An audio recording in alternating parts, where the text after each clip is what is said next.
अमेरिकी राष्ट्रपति Donald Trump को 28 मई को दो बड़े झटके लगे। पहला, कोर्ट ने उनके टैरिफ वाले कदम को गैरकानूनी करार दिया। ट्रंप ने टैरिफ लगाने के लिए एक खास कानून का इस्तेमाल किया था और तकरीबन हर उस देश पर इंपोर्ट ड्यूटी ठोक दी थी जो उनके मुताबिक अमेरिका को घाटे में डाल रहा था। अब अदालत ने कहा है कि वो कानून टैरिफ लगाने के लिए बना ही नहीं था। दूसरा झटका ट्रंप के दोस्त और उनके सबसे करीबी सलाहकार माने जाने वाले एलन मस्क ने उनका साथ छोड़ दिया। कल व्हाइट हाउस में मस्क का आखिरी दिन था। आज के शो में इन्हीं दोनों मुद्दों की बात करेंगे। जानेंगे कि ट्रंप और मस्क की दोस्ती क्यों टूटी, कोर्ट ने ट्रंप के टैरिफ्स को किस आधार पर गैर कानूनी कहा और इन टैरिफ्स का अब क्या होगा, और भारत समेत तमाम देशों को इससे क्या फायदा मिलेगा। नमस्कार, मेरा नाम है उपासना और आप देख रहे हैं लल्लन टॉप का अंतर्राष्ट्रीय प्रसंगों से जुड़ा रोजाना का कार्यक्रम दुनियादारी। Brought to you by Sharda University, Sensorynt K and Candid. Where the software engineer meets the cool UI UX designer, the world comes together at Sharda University. 20 January Trump ने राष्ट्रपति पद की शपथ ली। इसी दिन उन्होंने अमेरिका के दक्षिणी सीमा पर नेशनल इमरजेंसी लागू कर दी। उनके एग्जीक्यूटिव पावर में इजाफा हुआ, बड़े फैसले लेना पहले से ज्यादा आसान था। 2 फरवरी को उन्होंने इस इमरजेंसी का दायरा बढ़ाया और अमेरिका के 3 सबसे बड़े व्यापारिक साझेदारों पर टैरिफ ठोक दिए। कनाडा और मैक्सिको पर 25% और चीन पर 10%। इसका ऐलान करते हुए उन्होंने ट्रुथ सोशल पर बताया कि मैं इसके लिए international emergency economic powers act IEEPA का इस्तेमाल कर रहा हूं। इसके बाद ट्रंप ने 2 अप्रैल को 90 से ज्यादा देशों पर रेसिप्रोकल टैरिफ ठोके। टिट फॉर टैट टैरिफ यानी इस दिन को लिबरेशन डे का तमगा दिया। SLS और पैराबेन गॉन, तो उसका करंट ऑन। What then? इसके पोटेशियम आयंस करी टूट का करंट गॉन, लाइफ का करंट ऑन। ट्रंप की लंबी चौड़ी लिस्ट में भारत का भी नाम आया। 26% टैरिफ हम पर भी लगाया गया। तब ट्रंप ने कहा था कि अमेरिका के ट्रेड डेफिसिट यानी कि व्यापार घाटे में राष्ट्रीय आपातकाल की स्थिति पैदा कर दी है।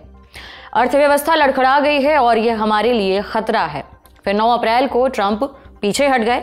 चीन को छोड़कर सभी देशों को 90 दिन का वक्त दिया। सिर्फ 10% का यूनिवर्सल टैरिफ सभी पर लागू रहा। Candid dusting powder, 4 skin problems का एक expert solution. Candid dusting powder, हटा खुजली, लगा कैंडिड।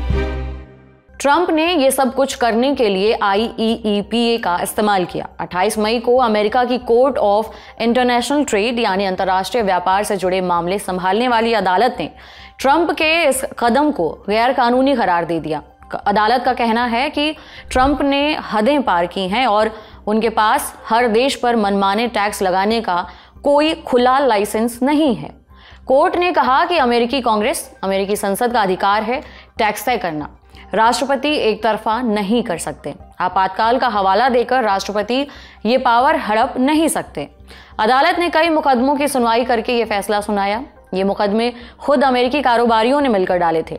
ट्रंप पर आरोप था कि उन्होंने IEEPA कानून का गलत इस्तेमाल किया।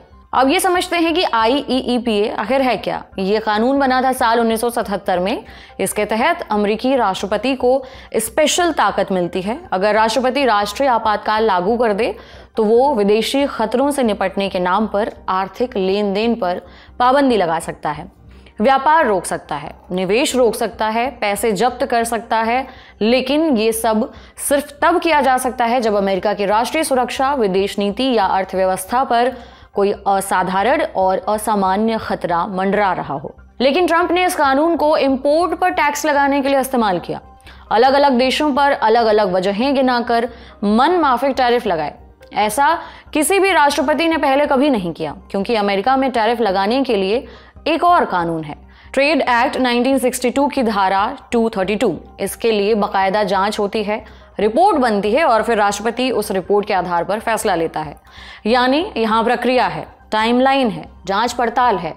IEEPA में वैसी जांच जरूरी नहीं, वहां राष्ट्रपति का इमरजेंसी लागू करना ही काफी है। IEEPA को लेकर बहस चलती रहती है। कुछ कहते हैं कि यह कानून राष्ट्रपति को आर्थिक मामलों में बेतहाशा ताकत देता है, कुछ कहते हैं कि ये एक जरूरी औजार है। ट्रंप ने अपने पहले कार्यकाल में भी इस कानून का इस्तेमाल किया था। मई 2019 उन्होंने IEEPA की आड़ में मेक्सिको को धमकी दी। कहा कि अगर मेक्सिको ने अवैध प्रवासियों को नहीं रोका तो 5% टैक्स लगाया जाएगा और हर महीने बढ़ाया भी जाएगा। लेकिन फिर दोनों देशों में समझौता हुआ और ट्रंप पीछे हट गए। जनवरी 2019 उन्होंने वेनेजुएला की सरकारी तेल कंपनी पर पाबंदियां लगाईं। वो वेनेजुएला में निकोलस मादुरो सरकार की कमर तोड़ना चाहते थे। जून 2019 उन्होंने ईरान पर इस कानून के जरिए पाबंदी लगाई। जून 2020 ये एक दिलचस्प मामला हुआ।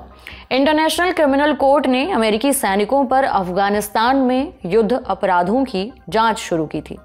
ट्रंप ने कोर्ट के अधिकारियों पर पाबंदी लगा दी, लेकिन बाद में जो बाइडेन सरकार ने उस आदेश को रद्द कर दिया। ट्रंप के अलावा भी कई राष्ट्रपतियों ने इसका इस्तेमाल किया, लेकिन सिर्फ तब जब अमेरिका को कोई असामान्य खतरा हो। बराक ओबामा ने 2015 में साइबर हैकर्स के खिलाफ इसका इस्तेमाल किया था।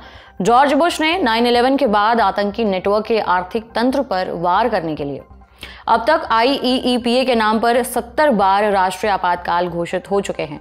इनमें से कुछ तो दशकों तक चलते हैं। अमेरिकी सरकार की रिपोर्ट के मुताबिक इनमें से 40 अब भी लागू हैं। लेकिन अब आगे क्या होगा ये जानते हैं। ट्रंप प्रशासन को 10 दिन दिए गए हैं। इन 10 दिनों में उसे टैरिफ्स को औपचारिक रूप से बंद करना है। खैर, इनमें से कुछ टैरिफ्स तो पहले ही सस्पेंड कर दी गई थी, लेकिन जो अभी भी लागू हैं वो भी अब रुक सकती हैं। लेकिन यह फैसला ट्रंप के उन टैरिफ्स पर लागू नहीं होता जो उन्होंने दूसरे कानूनों के तहत लगाए, जैसे कि स्टील, एल्यूमिनियम या कारों पर। लेकिन कम से कम इतना तो तय रहा कि ट्रंप का मुख्य हथियार अब उनसे छीन लिया गया है। बाजार ने राहत की सांस ली। एशियाई स्टॉक्स बढ़ गए, डॉलर मजबूत हुआ, कारोबारी वर्ग खुश है कि अनिश्चितता कम हुई और जो छोटे कारोबारी महीनों से कोर्ट के चक्कर काट रहे थे उन्हें आज जीत मिली। लेकिन बात यहीं खत्म नहीं हुई। व्हाइट हाउस ने झटपट अपील ठोक दी। अब मामला फेडरल सर्किट कोर्ट में जाएगा। साथ ही ट्रंप प्रशासन एक इमरजेंसी स्टे भी मांग सकता है ताकि फैसले पर रोक लग जाए। ट्रंप कैंप में गुस्सा है। उनके डिप्टी प्रेस सेक्रेटरी कुश देसाई बोले, अमेरिकन कामगारों को बर्बाद कर दिया गया, हम अपनी इंडस्ट्रियल ताकत खो बैठे और अदालत ने इन तथ्यों को माना ही नहीं। अनइलेक्टेड जज ये नहीं तय कर सकते कि राष्ट्रीय संकट से कैसे निपटना है। अब आगे क्या हो सकता है, अगली अदालत क्या कर सकती है और ट्रंप इस बीच क्या विकल्प निकाल सकते हैं, ये समझने के लिए हमने जानकारों का रुख किया। पिछले एक महीने में यानी मई के महीने में तकरीबन $25 बिलियन टैरिफ ऑलरेडी कलेक्ट कर चुका है अमेरिका, और तकरीबन 70 बिलियन पिछले 3 महीने में, और नियरली डबल हो गया है ये टैरिफ कलेक्शन। तो ट्रंप कह रहा है देखो कितना पैसा आ रहा है हमारे पास, कितना पैसा आ रहा है और ये तुम रोक रहे हो। और ये जो केस आया था तकरीबन 10 मुख्तलिफ अमेरिकन स्टेट्स, लेकिन डोनाल्ड ट्रंप जो लॉ यूज़ कर रहे हैं फिल वक्त उसमें टैरिफ लफ्ज़ ही नहीं है प्रेसिडेंट की अथॉरिटी में, वो सिर्फ सैंक्शंस के लिए लॉ बना है। तो जो रशिया पे, ईरान पे, नॉर्थ कोरिया पे जो सैंक्शंस लगे हुए हैं वो सैंक्शंस की अथॉरिटी है प्रेसिडेंट के पास। लेकिन एक दो और ऐसे लॉज हैं जिसको एक्सप्लॉइट कर सकते हैं डोनाल्ड ट्रंप, और 150 दिन तक वो अथॉरिटी है उनके पास, यानी वो टैरिफ लगा सकते हैं। गोल्डमैन सैक्स के कुछ इकोनॉमिस्ट और आइडेंटिफाई, एक लॉ तो 1930 का लॉ है, तो वो लॉ लगा के बेसिस पे वो टैरिफ लगा सकते हैं, लेकिन वो सिर्फ 150 दिन, फिर उनको कांग्रेस के पास वापस जाना पड़ेगा। तो ट्रंप अगर कांग्रेस के पास गए तो फिर तो वो डूब ही गया, वो पास हुए हुए तक बिल फिर सेनेट में जाके ब्लॉक कर देंगे डेमोक्रेट्स, तो it's not going to happen. तो Trump wants to use executive powers और लेजिस्लेटिव पावर्स का इस्तेमाल ही नहीं करना चाह रहे हैं। लेकिन ट्रंप अगर चाहे तो एज सैंक्शंस की तरह वो यूज़ कर सकते हैं। तो वो कह देंगे कि ठीक है आप हमसे ट्रेड डेफिसिट कर रहे हैं तो हम आप पे टैरिफ नहीं लगाएंगे, हम आप पे सैंक्शंस लगा देंगे। तो he just change the word and then it will शायद बिकम लीगल। तो ये समझना कि ट्रंप टैरिफ नहीं लगाएंगे और कोर्ट्स उनको रोक देंगे, ये मुश्किल बात है। और फिर हमने जानकारों से ये भी पूछा, अमेरिका तकरीबन 18 देशों से इस वक्त ट्रेड डील की बात कर रहा है, इसमें से एक भारत भी है। इन 18 देशों से जो बातचीत चल रही है उसका क्या होगा, भारत को फिलहाल इसका क्या फायदा मिलेगा? देखिए, इस लॉ से तो बेनिफिट इस सूरत हाल में मिल सकता है कि एट सम पॉइंट अगर ट्रंप एडमिनिस्ट्रेशन एक्सेप्ट कर लेता कि उनके पास अथॉरिटी नहीं है टैरिफ्स की और ही गिव्स इट अप, और वो I don't see that happening because Trump का पास एक ही ट्रंप कार्ड है और वो टैरिफ्स है, राइट। तो हर चीज़ के लिए वो टैरिफ का इस्तेमाल कर रहे हैं।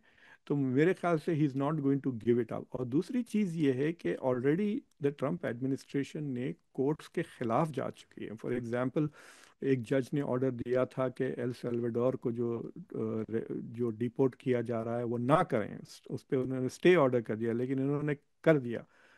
तो कोर्ट्स के लिए एक नया प्रॉब्लम पेश आ जाएगा, और इसलिए जजेस भी थोड़े डरे हुए हैं कि अगर हमने कोई चीज़ ऑर्डर कर दी और if the president refuses to obey तो फिर एक कॉन्स्टिट्यूशनल क्राइसिस पैदा हो जाएगी और एनफोर्स वो नहीं कर सकते।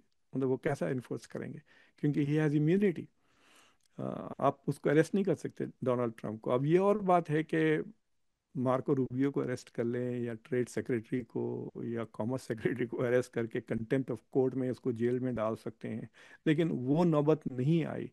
और अभी तक तो डोनाल्ड ट्रंप कोर्ट्स में हार रहे हैं, मतलब he is not getting many wick. बाज़ चीज़ों में उनको कोर्ट सपोर्ट कर रहे हैं, क्योंकि जो सुप्रीम कोर्ट है वो तकरीबन 6-3 कंजर्वेटिव है, तो उन्हीं के पार्टी के अपॉइंट किए हुए, ट्रम्प के अपॉइंट किए हुए 3 जजेस हैं सुप्रीम कोर्ट में।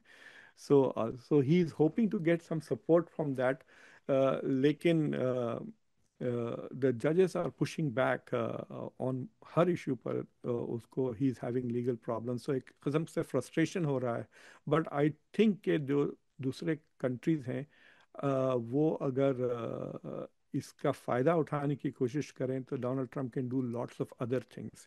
मिसाल के तौर पे अगर इंडिया के ट्रेड पीयूष गोयल साहब को कह दिया आपके पास अथॉरिटी नहीं है, हम ये नहीं करते, तो ठीक है, इधर मैं क्वाड के लिए नहीं आता और आपको F414 के इंजन चाहिए वो नहीं देता, मैं सारे स्टूडेंट के वीज़ा रोक दूंगा।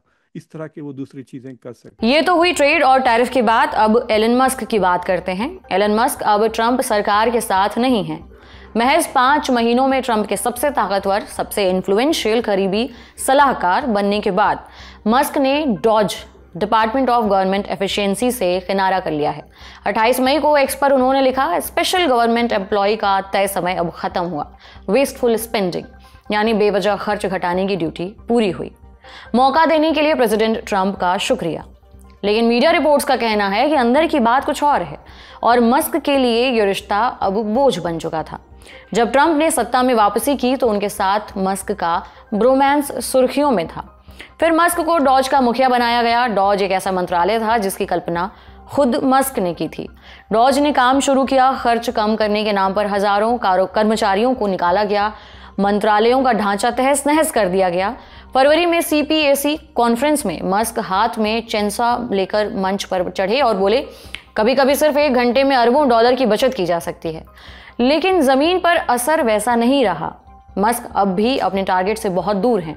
इसके अलावा मस्क और ट्रंप के बीच टकराव भी थे। इसकी क्या वजहें थी, जानते हैं। पहला, ट्रंप के इर्द गिर्द चीन विरोधी सलाहकार थे। मस्क वहीं चीन के करीबी बने। चीन के शहर शंघाई में टेस्ला का सबसे बड़ा कारखाना खोला, 6 लाख गाड़ियां बेची। जब अमेरिका चीन ट्रेड वॉर बढ़ा तो मस्क की दोनों ओर निभाने की रणनीति डगमगाई। दूसरा बड़ा मसला था ट्रंप की टैक्स कट योजना। 28 मई को अमेरिकी न्यूज चैनल CBS को दिए इंटरव्यू में मस्क ने इस बिल की आलोचना की। बोले, मुझे ये देखकर निराशा हुई कि ये भारी खर्च वाला बिल घाटा और बढ़ा रहा है। ये उसी डॉज टीम के काम के खिलाफ जाता है जिसे बनाने में मैंने वक्त और ऊर्जा लगाई। बिल बड़ा हो सकता है या खूबसूरत, दोनों नहीं। ये बयान आया ट्रंप टीम छोड़ने से 1 दिन पहले। तीसरी वजह थी क्लाइमेट चेंज, जलवायु परिवर्तन। ट्रंप ने EVs यानी इलेक्ट्रिक व्हीकल्स की खिल्ली उड़ाई, पेट्रोल डीजल गाड़ियों का पक्ष लिया, सब्सिडी काट दी गई और यही मस्क को झटका लगा। टेस्ला का मॉडल ही पर्यावरण के अनुकूल इलेक्ट्रिक वाहनों पर टिका है। शेयर की वैल्यू, इन्वेस्टमेंट सब इसी विचार पर सवार है।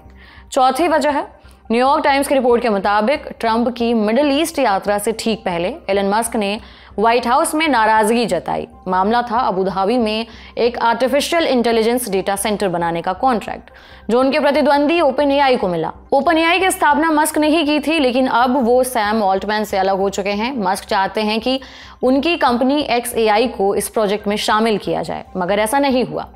इसके अलावा मस्क की कंपनियां स्टारलिंक का भी नाम है।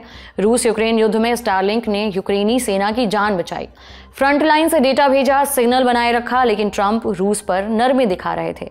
हालांकि बाहर से देखें तो ट्रंप और मस्क के रिश्ते कभी इतने खराब नहीं दिखे। मार्च 2024 में मस्क ने कहा था, किसी को चुनावी चंदा नहीं दूंगा। फिर जुलाई में ट्रंप की रैली में उन पर हमला हुआ। मस्क ने इसके बाद $250 मिलियन का डोनेशन दिया।